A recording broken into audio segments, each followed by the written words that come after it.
Alright, this is a quick review for the ROX Speed FX risers. These are on a 2017 KLR 650. When you get these bikes, the stock handlebars are pretty tall, but they're still down in this kind of like low grandpa cruiser position.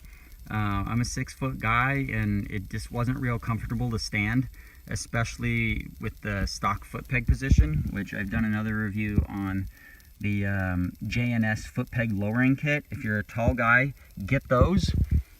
I would probably get them before the risers. No joke, those foot peg things make a big difference.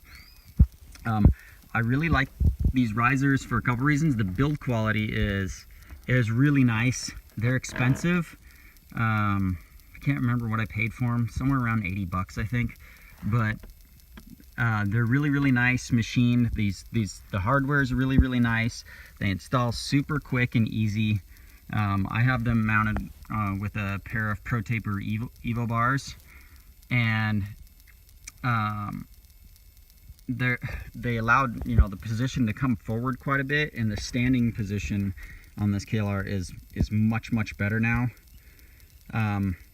The only thing that you have to be a little bit aware of is when you put these risers on, my cables and everything, as you can see, these are all stock cables. I had no problems. I mean, it tightened them up maybe a little bit, like the clutch cable.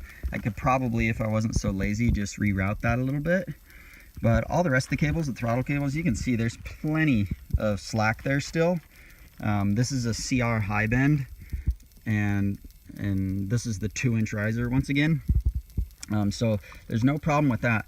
The problem is that when you put those risers on there and you turn, you start banging into the fairings and stuff on the KLR. So that was part of the reason why I got the dash, which I've also reviewed now.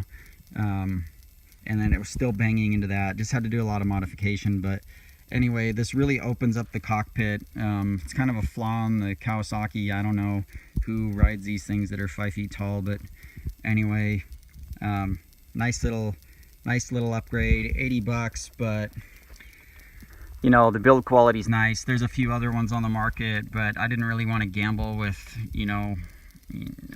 Chinese quality. So I just stepped it up. I figure I didn't want to be holding onto a piece of cheap Chinese pot metal with a big heavy bike and going off-road through rocks or something and have some crap break on me. I know that's probably paranoia, but I value my life a little bit more than 80 bucks. So anyway, really nice, really easy to adjust. Obviously it's a no-brainer, but once you get them in there and your stock bars get in there, and then you can just up and down and adjust them and stuff if you need to keep from banging into things. But pretty happy with that purchase.